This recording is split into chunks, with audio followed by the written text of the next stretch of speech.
Hey, what's going on, everybody? Samuel Akem here, and I am back with another one. I appreciate you guys for tapping into the channel once again.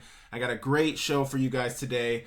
Gonna be looking at some of the transfer portal guys leaving the FCS, going to the FBS level. Got a really good transfer portal tracker for you guys today. Keelan White and Hayden Harris out of Montana are both CFL prospects. I didn't even know Hayden Harris was Canadian, but we're gonna be talking about that. Keelan White's coming on the channel very soon, so please be on the lookout for that. Great interview with him. We're going to be talking about the benefit of the All-Star games for FCS players, Hula Bowl, Shrine Bowl, Senior Bowl, if you end up getting an invite. We'll be talking about that. We're going to be talking about the state of the FCS. So where does the FCS stand right now? I think this is a recurring topic that we kind of talk about all the time, but I want to give my thoughts about that. Biggest what-ifs from the 2024 season. So I got 5 what-ifs that I want to look at, and they're hypotheticals. We're going to play the hypothetical game today, and we're going to see what we come up with. Sac State's president, Dr. Luke Wood, continues to make comments about them going to the FBS. There's a new comment from him each week, which, he's trying to keep fans and people who are interested in the situation, he's trying to keep them tapped in, he's trying to keep them in the loop. I appreciate it, but as long as he continues to make comments, I will continue to comment on it as well. So going to be giving my thoughts about his comments. The CAA came out with an announcement. The Coastal Atlantic Association, I believe is what it's called, or Coastal Athletic Association, whatever it is. The CAA announced something last week that I want to give my thoughts about, so stay tuned in for that. And then finally, Nebraska is canceling their spring game for a reason that some people may have seen coming, but could this be a trend in college football? We will see. But make sure you guys hit the like, make sure you guys hit the subscribe, make sure you guys leave a comment down below, and please make sure you guys stay tuned in for the entire video. Got a great video for you guys today. Also, with the subscription, please make sure you subscribe to the channel. There's only about 20% of you guys that are watching my videos that are actually subscribed. That leaves the 80% of you guys tuning into the channel, supporting, but not hitting the subscribe button. It would really mean a lot if you could hit that subscribe button, support the channel, share it with a friend. Make sure you guys get that done. I appreciate you guys so much. Thank you guys for tapping in. We will get straight into it. Okay, first things first, we are looking at the FCS transfer portal tracker. Started doing this last week. I will be doing it again this week. I want to look at some of the transfers leaving the FCS, going to the FBS, giving some of my thoughts about it. First transfer out of the FCS going to the FCS, going to the FBS is Kavir Baines out of UC Davis. He's a defensive back. I'm not sure if he's a safety or a nickel. He kind of gives me safety vibes, but I'm almost certain he played a lot in the slot for that UC Davis defense. He is transferring to Pitt in the ACC, Atlantic Coast Conference. He's going to the ACC. Really good defensive back out of UC Davis. Had a really good year. Not sure if he was an All-American this year, but I'm almost certain he was an All-Conference player. He played phenomenal this year. Talked a lot this year, but he backed it up with his play. I noticed him a lot on the film, watching games back. He'd be chirping with guys, but he's making plays left and right. That is why he was an All-Conference guy. I believe he was an All-Conference guy. Please correct me if I'm wrong. But, Kavir Baines, when I think about the Big Sky and I think about Kavir Baines leaving UC Davis, obviously they lost Land Larson, obviously they lost Miles Hastings. Like, those are your 2 core pieces of that nucleus of that UC Davis squad that you think of.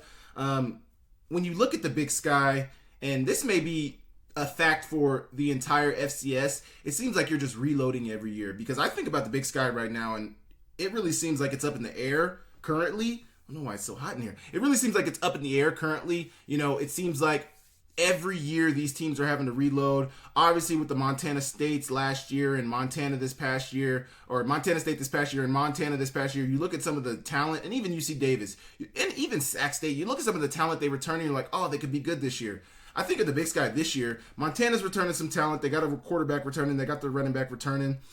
I think they got some defensive and offensive pieces returning, but, they're going to be pretty young as well. Montana State is going to be gutted. UC Davis is going to be gutted. Eastern Washington is losing their quarterback and receiver. Idaho was gutted. It just seems like every team you turn around, it looks like at least 7 or 8 of their central pieces are leaving in the transfer portal or through graduation or the NFL each and every year. And it seems like it's so hard to project what these conferences are going to be. It's so hard to project what these teams are going to be, because the transfer portal just it's just a new way of doing things. It's just a new way of doing things, and it just seems like it's hard to project. Next, 16 SDSU transfers to Wazoo. A lot of these transfers, I'm peeling off of Sam Herder's list, FCS to FBS transfers, really trying to pick out the notable names that I see that I think are particular. But go look at Sam Herder's entire list. 2025 FCS to FBS transfers. He's got an FCS to FCS list as well. Sam Herder at Sam Herder FCS. Does a great job covering the FCS. Please go tap in. He's got a really good article. This info is from his article. I want to be very particular with that. But 16 SDSU transfers to Wazoo from South Dakota State. I mean, that sucks for South Dakota State. New head coach. Obviously, Jimmy Rogers is the reason that all those guys are going from SDSU to Wazoo. The notable transfers out of those South Dakota State guys, in my opinion, Tucker Large, defensive back for South Dakota State, going to Wazoo. Caleb Franzel, I believe he was a linebacker. He's a smaller linebacker, but absolutely flies around, going to Wazoo. Davin Stoffel, somebody, I've thought this, I swear, I was so confused. You watch a North Dakota State game, you see a Stoffel on the roster. You watch a South Dakota State game, you see a Stoffel on the roster. I thought I was going crazy this year. But finally, I see that it's not Joe Stoffel, it's Davin Stoffel. Somebody help me out who's has information on the situation. Those guys are brothers, right? Okay. And then lastly, Griffin Wilde obviously just had an All-American season. Didn't really know where he was going to go, but he entered the he was like the first.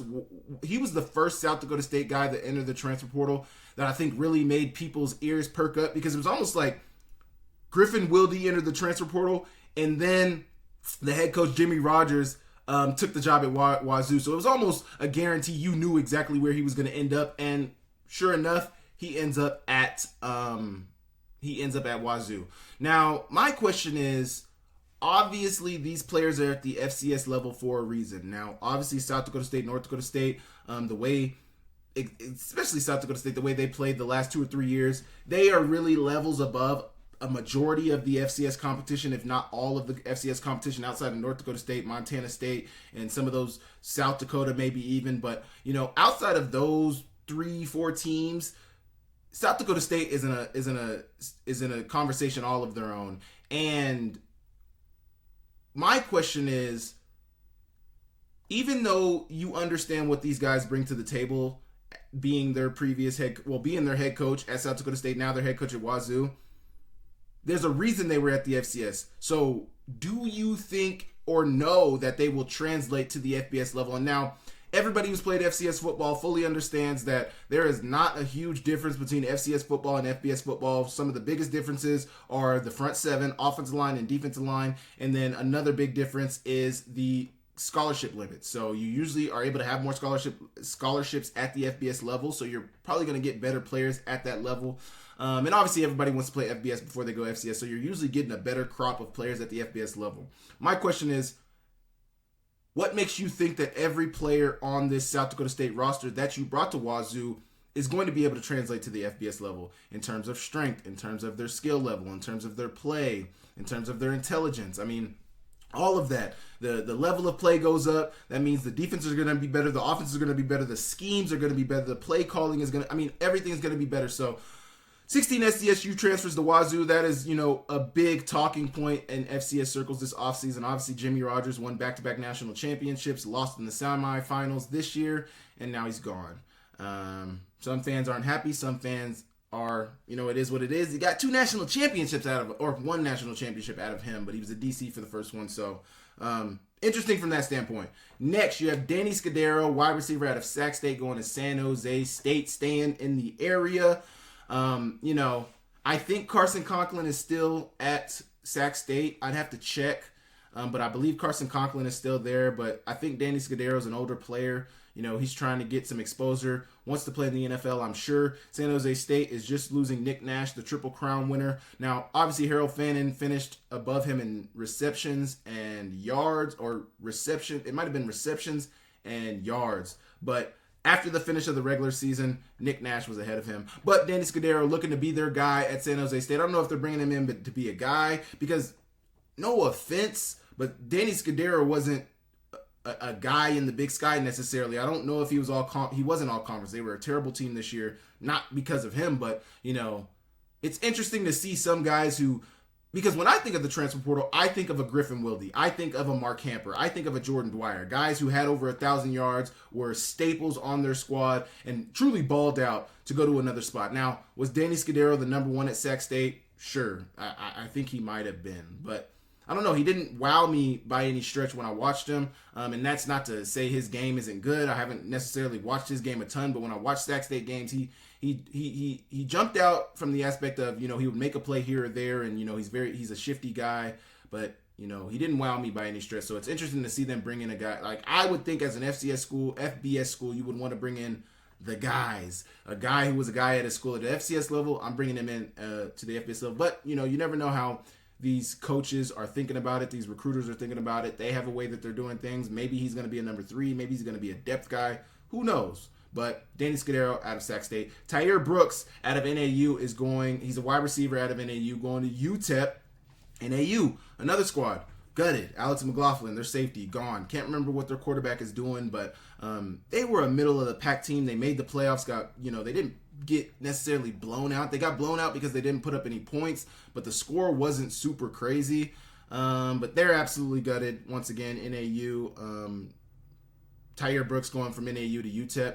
UTEP's not an amazing school, but they're not terrible either. I believe they play in the Conference USA, so good for him. Don't have much to say about that one. Richie Munoz. I didn't know Richie Munoz. I don't know how this went unseen by me. I don't know how he was able to escape Weber State without me noticing, but Richie Munoz is leaving Weber State and going to Incarnate Word. Obviously, Incarnate Word just lost their quarterback. I'm going blank on his name right now. I'm not going to waste any time trying to remember it. But Richie Munoz, their quarterback at Incarnate Word, just transferred. They were the 6th seed this year in the FCS playoffs. Their quarterback transferred, is going back to the FBS. I can't remember where he's going. I can't remember if it's Auburn. I don't think it's Auburn. Zach Calzada is the quarterback's name. I can't remember exactly where he's going, but he definitely transferred. He was at A&M before Incarnate Word. I think he might have transferred to Auburn, if I'm not mistaken, but somebody can let me know in the comments. I don't have the information right in front of me.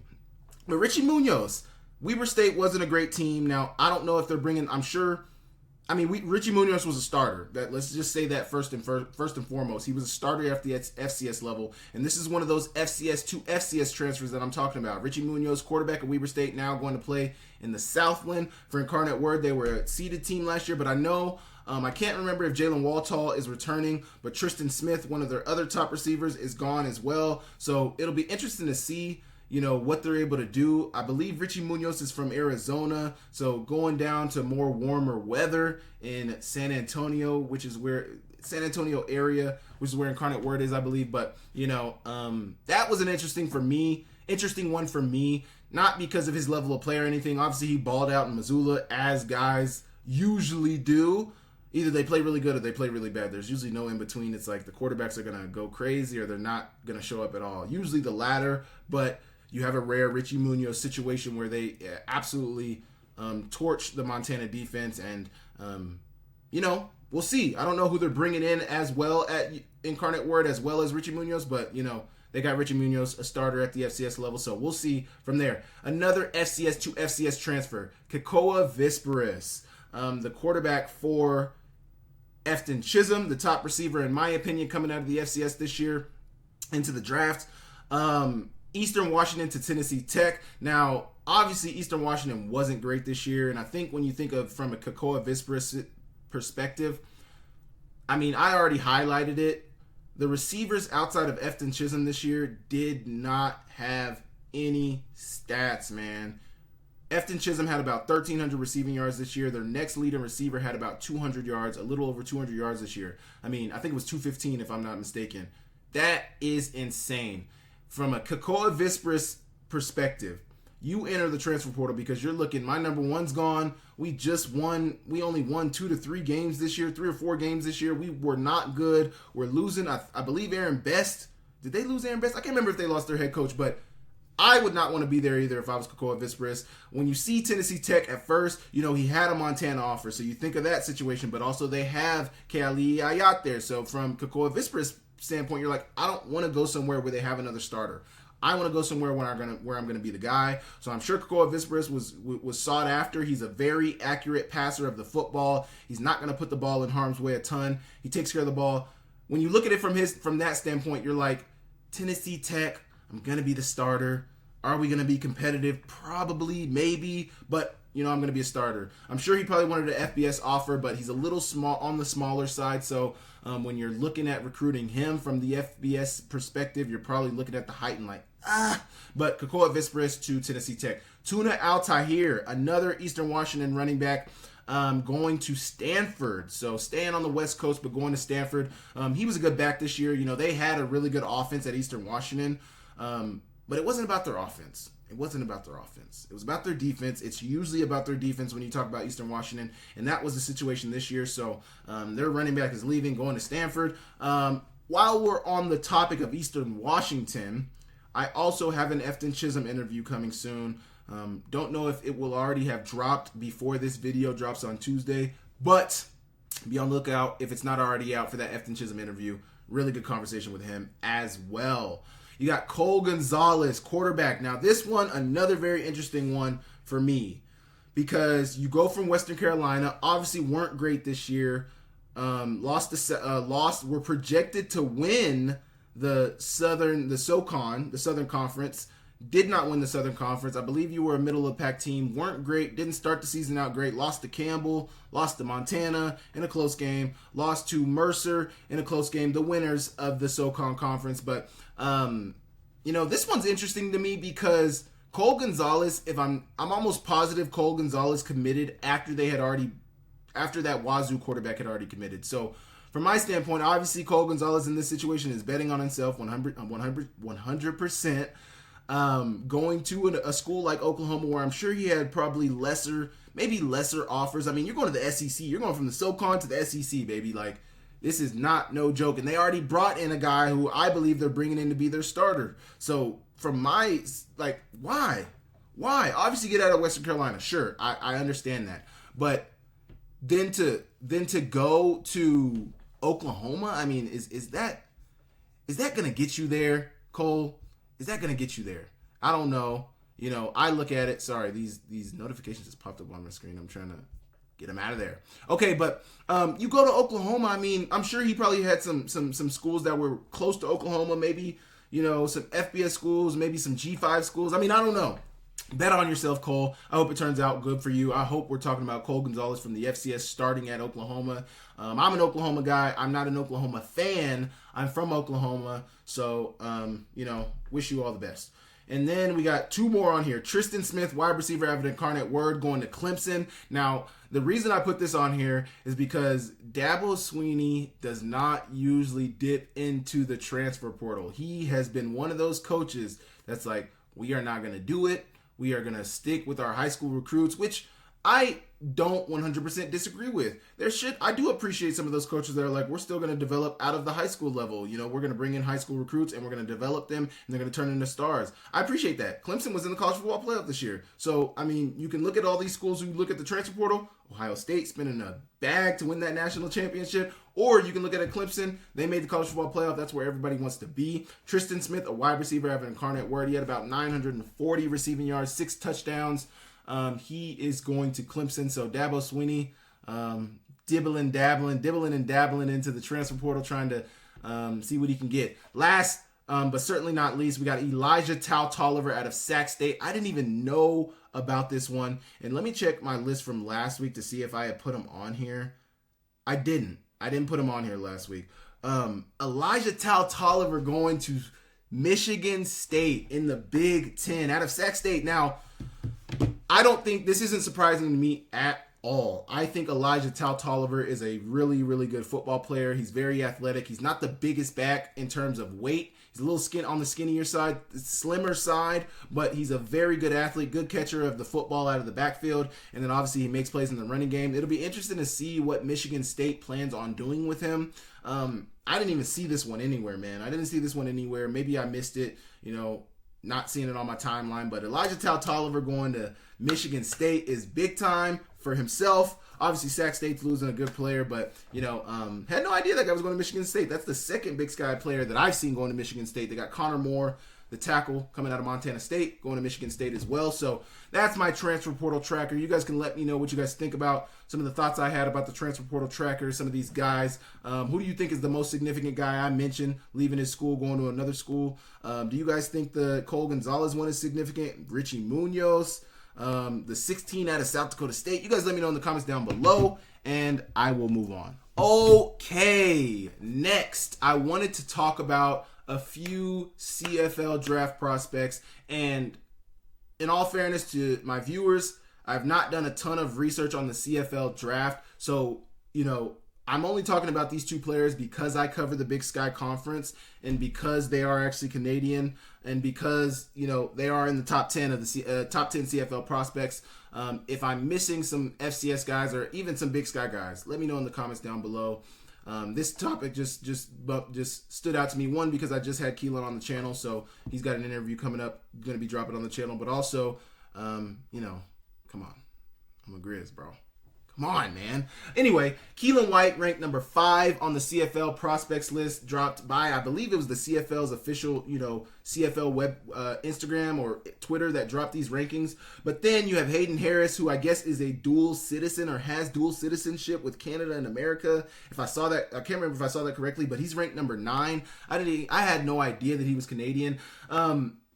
Man, Keelan White being ranked number 5 is absolutely crazy. I believe before the season he was ranked 9 or 10, and I remember me and him had talked about it at the Big Sky High School game before Montana's first game of the season. Friday night, Keelan had came to the game, and we were talking about it. And there was a few players that were ahead of him, and we were kind of like, man, like that's kind of crazy that they're ahead of you. And now to look at him being number 5, and me and Keelan talked about this a lot on the interview, but like, for him to be where he's at now and to see where he's come from, to be a walk-on at Montana, to earn a scholarship, to end up being a guy, to now being one of the top 5 CFL draft prospects, I mean, it's crazy and it's freaking awesome. And then Hayden Harris, man, like, I don't know if Hayden Harris is 100% fit for the NFL, not because, he's got the size, he's got production too. So, if he can ball at the NFL level, if he can get into camp, congrats to Hayden Harris. But I think Hayden Harris is a bona fide 10-year player in the CFL with his pass rush ability. I think he's a playmaker. He makes plays, and I think he could be a really good player in the CFL. But Keelan White, man, this guy's gonna be a first-round draft pick. Can you guys understand that? A first-round draft pick. Obviously it's the CFL draft. He's Canadian though. That is very significant to him, and I'm just so excited about that. Not a long topic. I don't have a lot of words about it. It's very exciting for these two Montana players. Obviously, my alma mater, to see their names on that list, to see them to be where they are, it's pretty awesome. I don't know Hayden Harris too well. I don't know him outside of just covering the school and living in Missoula. I don't know him. I've seen him a few times in public, but congrats to him. Congrats to Keelan White. I've already texted you personally and let you know how proud I am of you, so you know that. But congrats to those guys, man. That's freaking awesome. And in a world where the NFL is obviously very important, these guys want to play professional football. These guys want to put their names on the map and leave a legacy. It's very exciting when you have watched somebody. The best way I can describe the Keelan situation is, somebody when they're young, and them when they're not necessarily polished or when they're not necessarily their best, or when you see things that they could do better in order to reach their goals and they're not. And you give it some time, you come back to it, and you see them a year later, 2 years later, and you're like, you start to see the building blocks connect, and you start to see them put the pieces together. And now to see him be a top 5 CFL draft prospect, I mean, man, it's just come full circle for me, myself as an OG of Keelan White, Junior Bergen, and Aaron Fonts, those 3 receivers at Montana, and obviously all the other guys being there, but those are the 3 significant receivers that you think of. Those being my young bulls, man, it's exciting. So congrats to them. You guys leave your thoughts down in the comments, and I will move on. Okay, next I want to talk about the tremendous benefit there is from FCS guys playing in all-star games. Now, the 3 that I think of are the Hula Bowl. It used to be the NFLPA. There used to be an NFLPA Bowl. There is not an NFLPA Bowl anymore. But the Hula Bowl, the Shrine Bowl, and the Senior Bowl, 3 really good all-star games. that, you know, give guys exposure. And that's the biggest thing about these all-star games that people need to understand. It's obviously an opportunity for scouts to get in front of them and talk to them. But for an FCS player, the all-star game is your opportunity to show FBS competition and the NFL scouts that it doesn't matter where I come from. The field is the same size. The time on the clock is the same size. And, you know, is the same amount. There's the same amount of time on the clock at the FBS level that there is at the FCS level. The rules are the exact same. I mean, we are playing the same game. And when you line up across from me, I'm going to show you that. And one person I think really did that. There's a few guys that I really think did that this past week for the Shrine Bowl and the Senior Bowl. Efton Chisholm, saw his name on social media a ton this past week. You got Cam Miller. Saw him making some good throws in practice. Didn't really hear a bunch about him after the game, but Cam Miller, from my understanding, had a few pretty good days at practice. You got Marcus Weir, guard out of Montana State. Obviously, I've been talking about him all season long, but now to see where he's at and to see people talk about him the way they're talking about him, it's freaking awesome. And then David Walker out of University of Central Arkansas at the Senior Bowl. Absolutely balled at the Senior Bowl. Balled in practices, but also balled in the game as well. I don't know how high he's going to go, but I know I've been seeing his name being circulated in FCS circles and draft circles all season long. They had him circled. He's been balling out. He's been absolutely balling out. He has been absolutely balling out. And I can't even remember, was he the Buck Buchanan Award winner this year? Somebody remind me in the comments. I can't remember if David Walker was the Buck Buchanan Award winner. I'm going blank on it right now. But another reason why I bring up this topic is because Shedeur Sanders, man.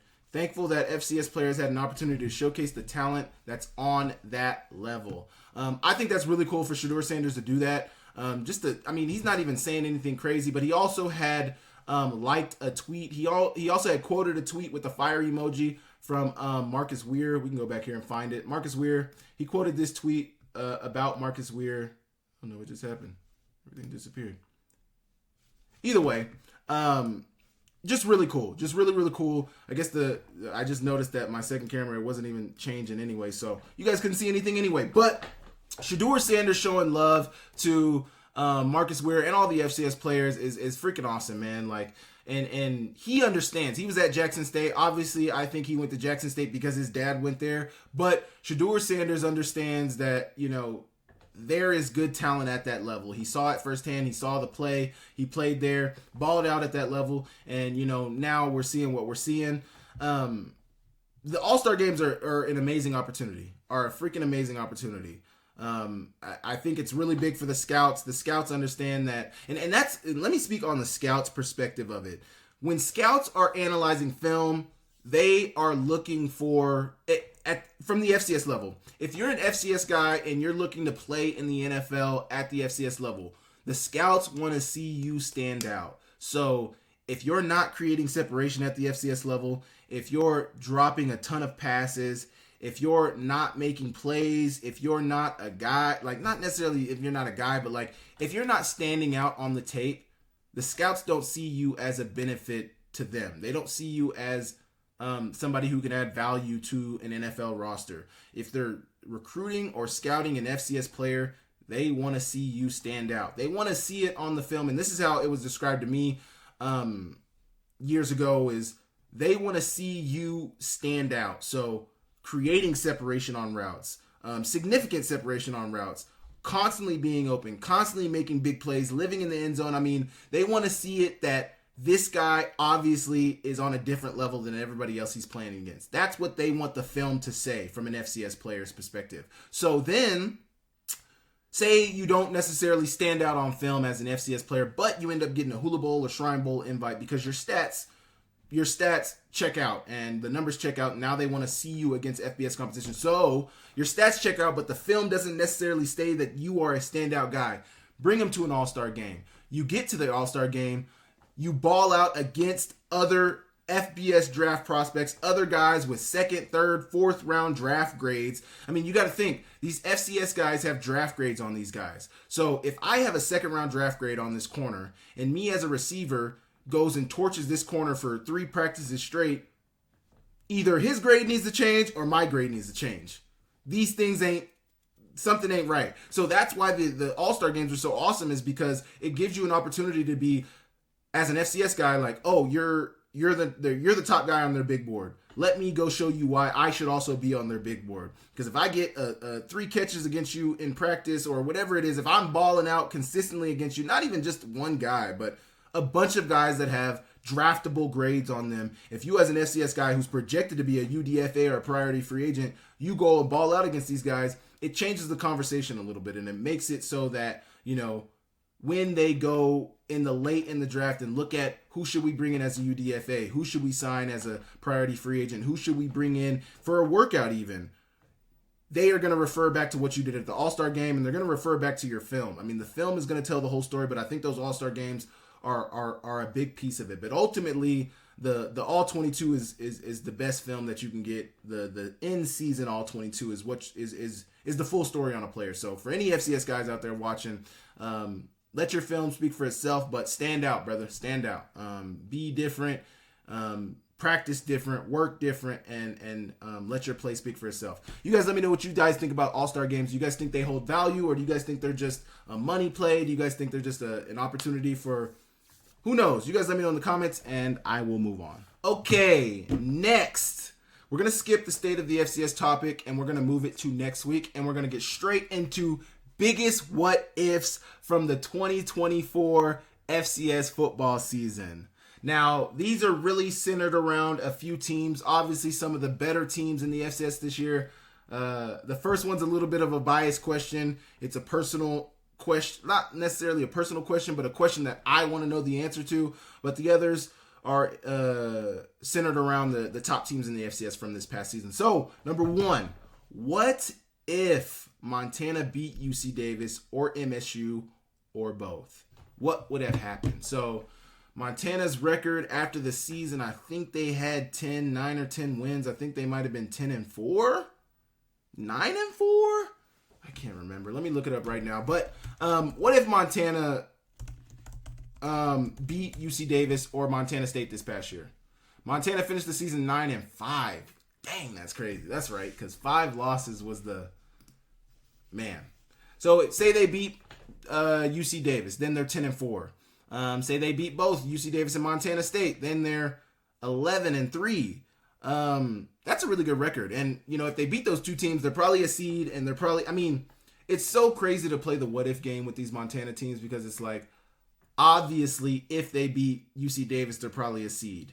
They still were a seed because there's 16 seeds, and Montana was the 12th seed? I can't remember. I think they were the 12th seed. 12th or 11th seed. But what if they beat UC Davis? What would have been different? I don't really think much would have been different, because Montana played UC Davis.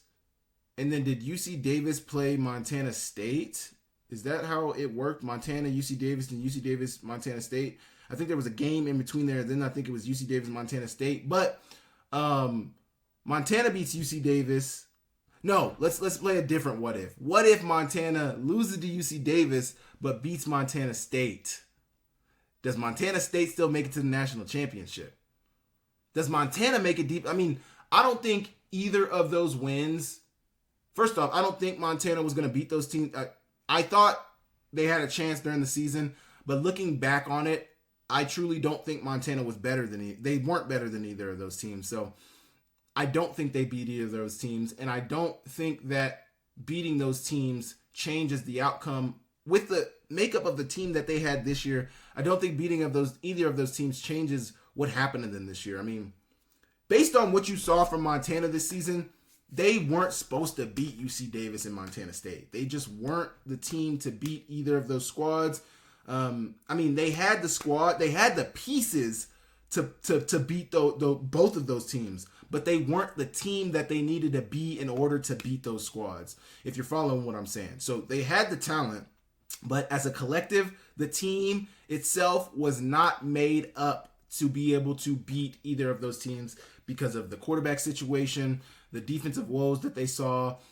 There just wasn't a lot of continuity with the squad at times, and they didn't really look like they were on the same page. They had tackling issues all season long, got better later in the season, but still it was an issue. I mean, I just think a lot of the problems that this team had were set in stone, and we're never going to allow for them to really be the team that they wanted to be. So that is my first what if. Next, what if? What if NDSU lost to East Tennessee State earlier in the season? Now, if you haven't watched my breakdown of East Tennessee State versus North Dakota State, please go watch that. It was an amazing game. It was an amazing breakdown for me to do because you really get to look at what this North Dakota State team is made up of. And when I tell you, man, this team should have lost. They should have lost, man. And I don't say that to hate on North Dakota State, but as a football person, as somebody who watches the game, as somebody who appreciates pure football, I mean, man, what are we doing, East Tennessee State? Based off that hypothetical what if, I definitely think North Dakota State, no matter how many games they win throughout the season after that potential loss, I think that they're not a seed. And now, does that change things with them not being the number 2 seed, getting home field all the way through the playoffs, and then getting South Dakota State at home? Because they got South Dakota State at home twice this year. I suspect North Dakota State loses that game. They then go on the road in the playoffs to South Dakota State, and they probably lose. And we might be talking about South Dakota State being 3-time national champions. Now, that's going to change things up for Montana State as well. If Montana State makes it to the Natty, do they beat South Dakota State? They were the closest to beating South Dakota State last year when they played the first game of the season. I don't know, man. Was that last year? Yeah, that was last year, the beginning of the season. Yeah. I don't know.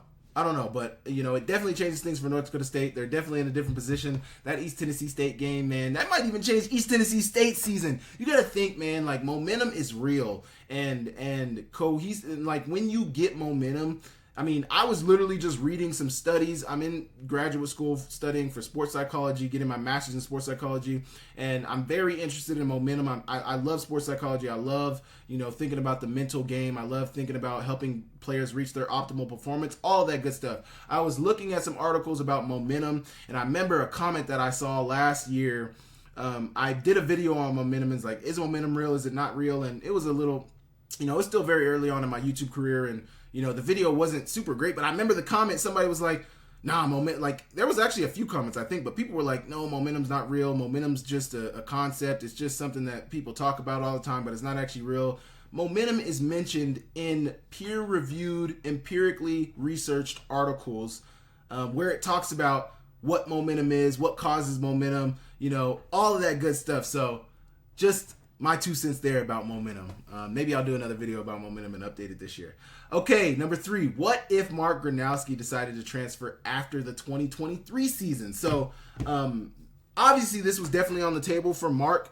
He obviously decided to stay, but I'm sure, I'm almost certain that I saw reports that he was getting offers of, big dollar amount offers to transfer. He's obviously at Iowa now for his last season of college football.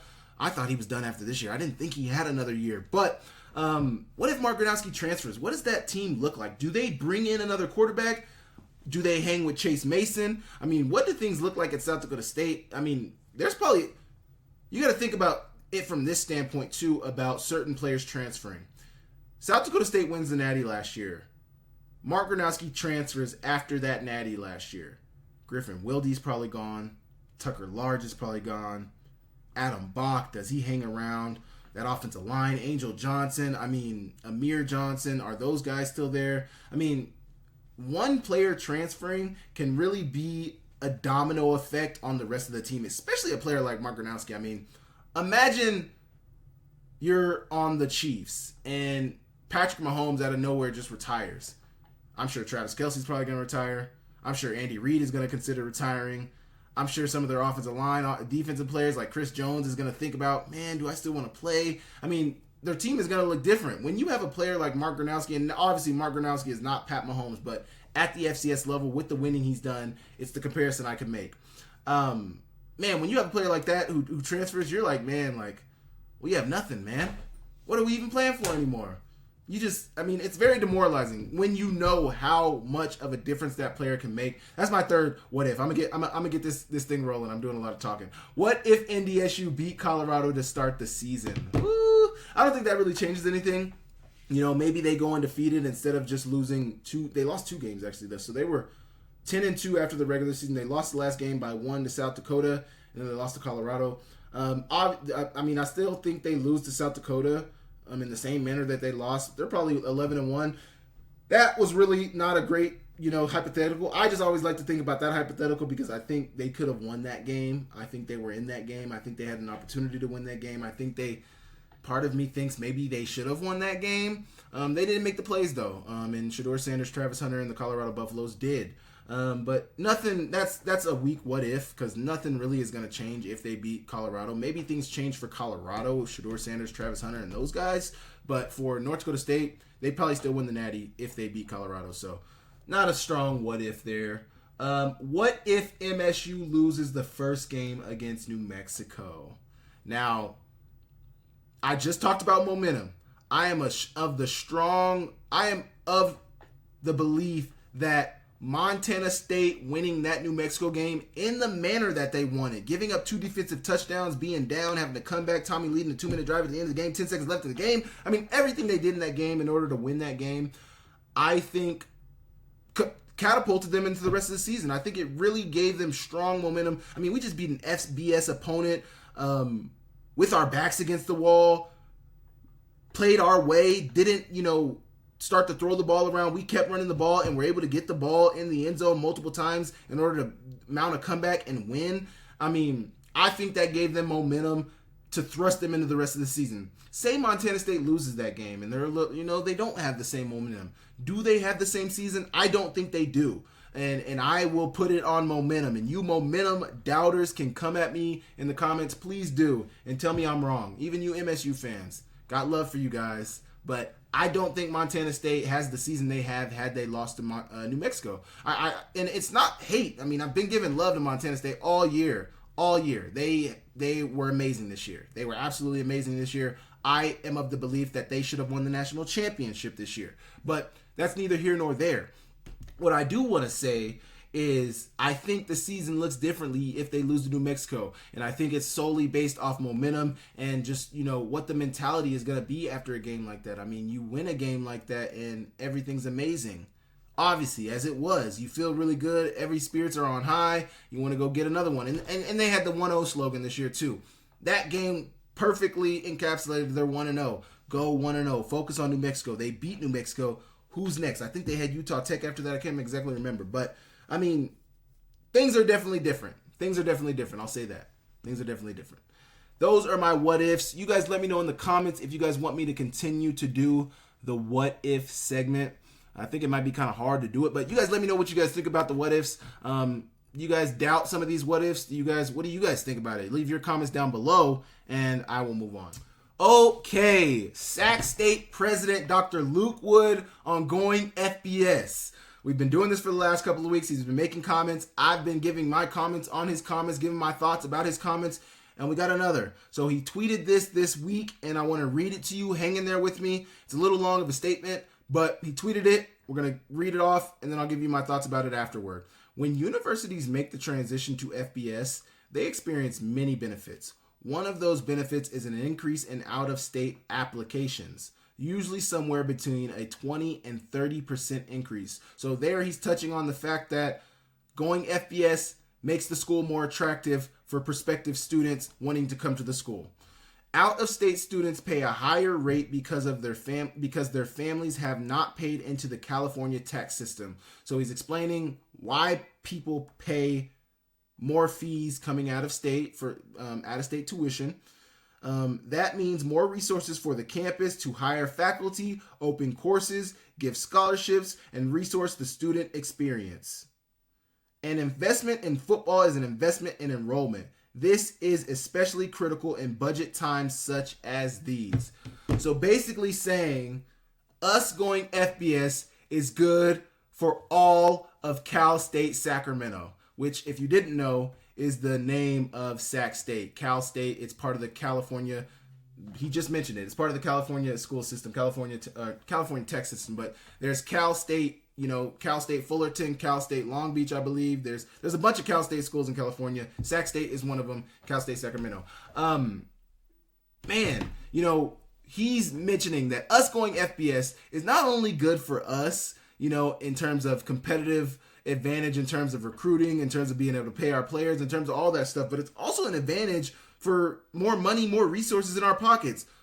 Our attendance is going to go up with us going FBS, meaning our money that we're getting is going to go up for us going FBS, meaning that we are going to have more resources to pay to the students and provide a better student experience for the students. I mean, he's basically saying like it's a win-win for everybody. We want to be FBS. The fans want to be FBS. That's going to be good for everybody. More students are going to want to come to our school for us going to FBS. Now, I obviously haven't seen the numbers on that. I haven't seen the data on that. And, I know nothing about, attendance numbers and all that. I'm not into the analytics of college, just college attendance like that. I don't know. So, sure, he's saying that, and I'm sure he knows what the hell he's talking about. I have no reason to doubt what he's saying. But one reason I do have reason to doubt what he's saying is because he said very soon we'd be finding out about where they're going and when they're going to be there. We are still waiting to find out where and when they're going to be, where they need to be, when they need to be there. I want to know when Sac State is going FBS, man. I want to know what conference they're going to be in. Obviously,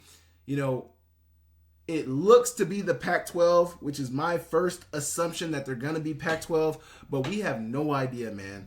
We have absolutely no idea because Dr. Luke Wood made the comments and left us hanging out there. So now we're waiting. But basically, to summarize what he's trying to say is, which he said it in the end, an investment in football is an investment in enrollment. This is especially critical in budget times such as these. I mean, an investment in football is an investment in the school. I'm investing in football, meaning I'm investing in everybody else at Cal State Sacramento.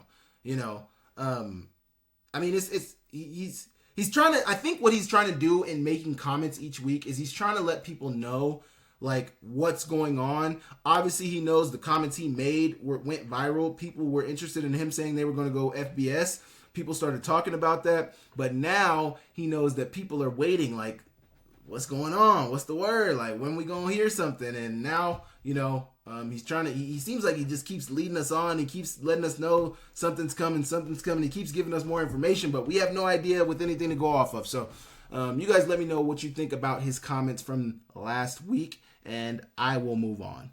Okay, this is exciting. This is an interesting development in college, FCS college football. The CAA Board of Directors commits to opt into house settlement. Now, I think this is exciting because I have been on the record saying previously I didn't think any FCS schools would opt into the house settlement. I didn't think anybody would want to participate in rev sharing.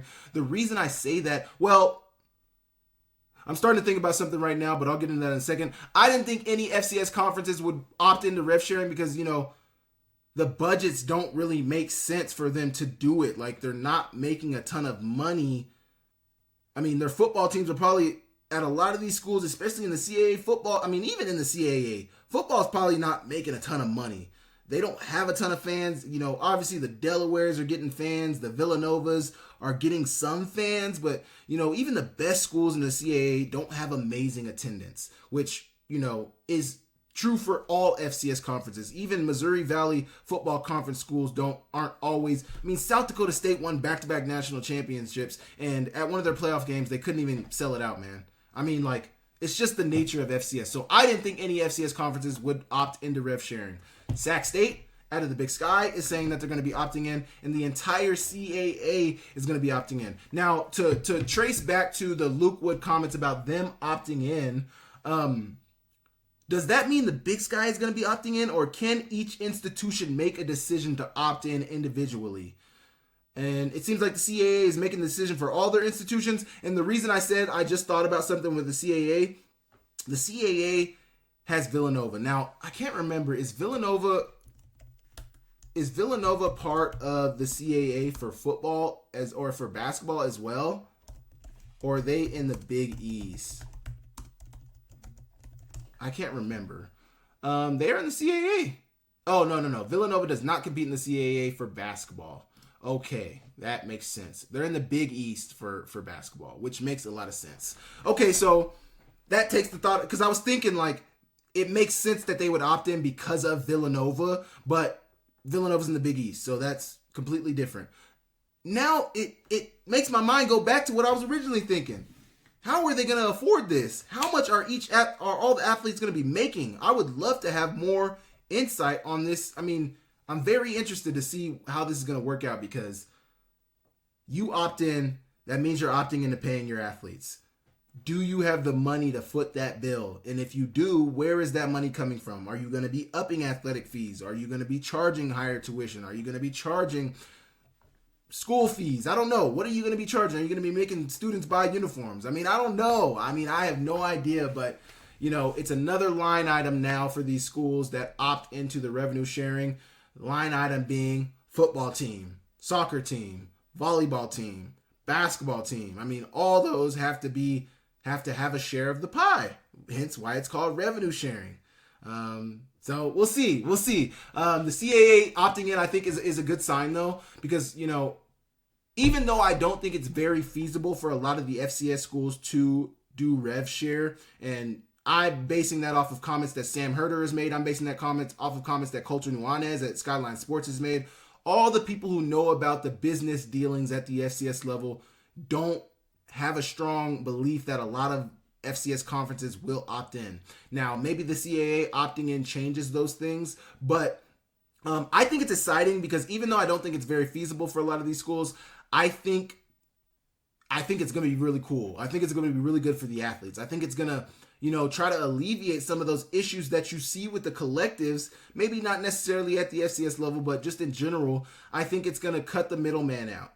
This is me and you. If you want any outside deals, you go through an agent that you hire. And I also think there needs to be some certification needed for, like, there needs to be CFBPA agent certification. Like, there's NFLPA certified agents. Your agent is good to do NFL dealings if they are NFLPA certified.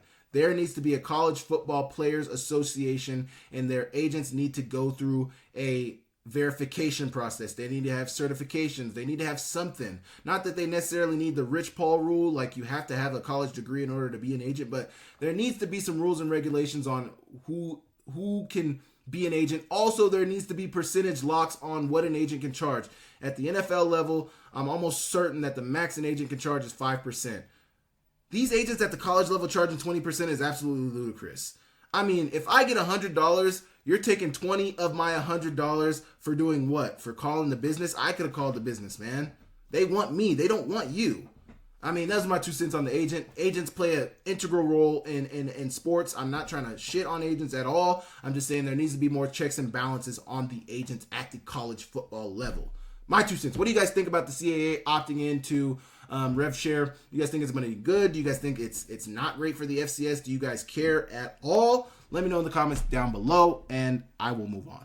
Okay, last but certainly not least, we are looking at Nebraska. Nebraska likely to cancel their spring game over transfer concerns. Now, Matt Rule is trying to make a play right now, and he might be setting up what we may see down the line.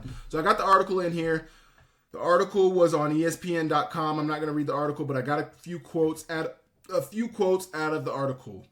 Rule said exposing his players to other schools is more of a concern to him than risking injuries in a spring game, which is absolutely wild, because I know that is of peak concern for a ton of college coaches is playing in the spring game. Obviously, it's a good thing for the fans. It's a good thing for the students who want to come to see the spring game. It's a good thing for everybody to just, get people involved in what's going on at the school, but also it's an injury risk. There is an injury risk. Anytime you play live snaps of a football game, there is an injury risk there. And he said exposing his players to other schools is more of a concern than players getting injured.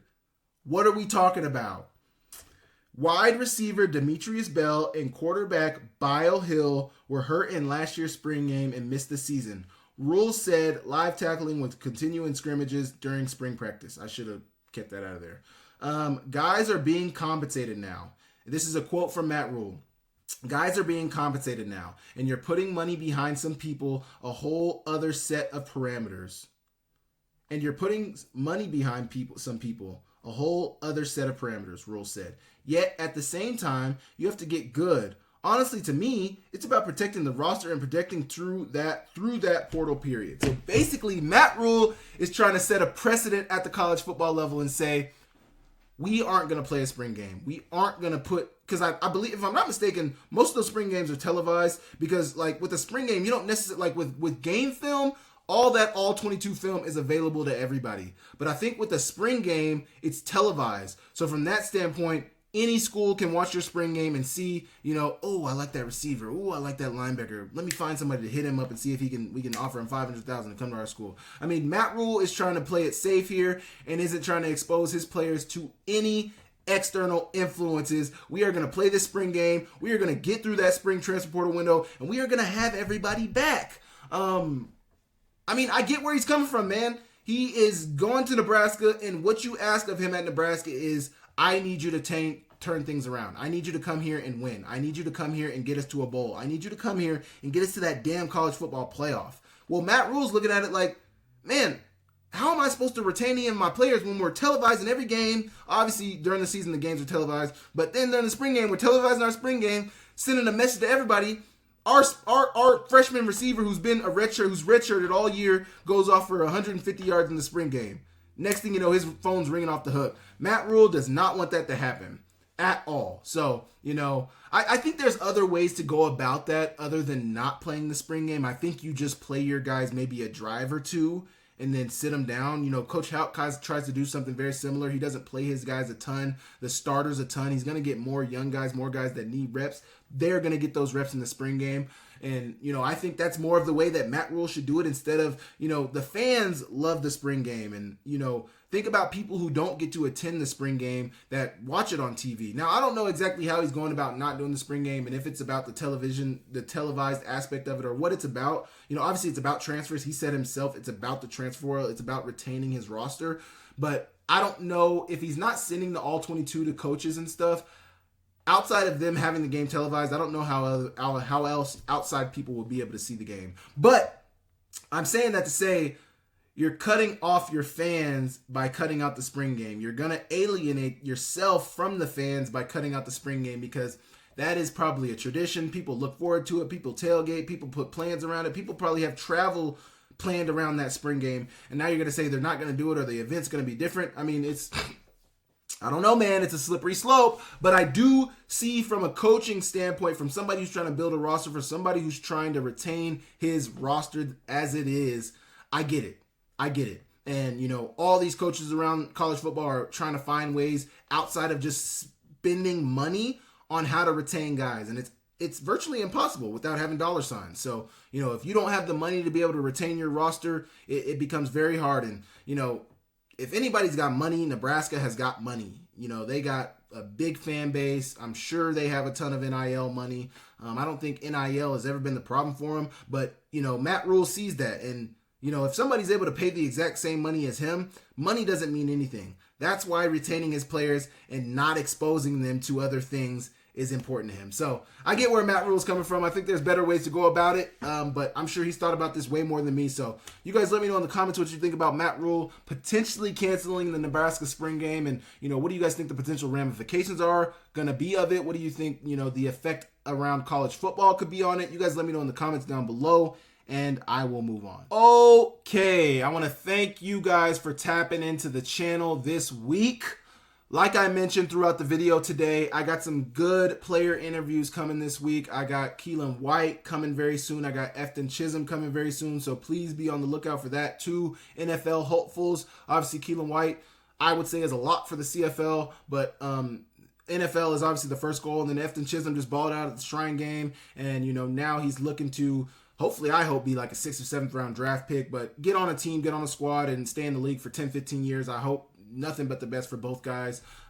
Very exciting from that standpoint. Looking to get some more player interviews up and running. So if you guys got anybody that you guys would like me to interview, leave them down in the comments. If you guys like, if there's a segment that you guys want me to add, if there's something that you guys want me to talk about on a regular basis, please leave it down in the comments. I swear I read the comments. I love reading you guys' comments. I love the support that you guys give me. Let me know anything you guys want to let me know in the comments. But more than anything, that 80% that's not subscribed, please go subscribe to the channel immediately. It would mean the world to me. But more than anything, I appreciate you guys for tapping into the channel. Appreciate you guys for supporting. Off season is full in effect. And yeah, thank you guys for tapping in. Catch you guys next week. Hit the like, hit the subscribe, and leave me a comment. I will see you guys later. Thank you.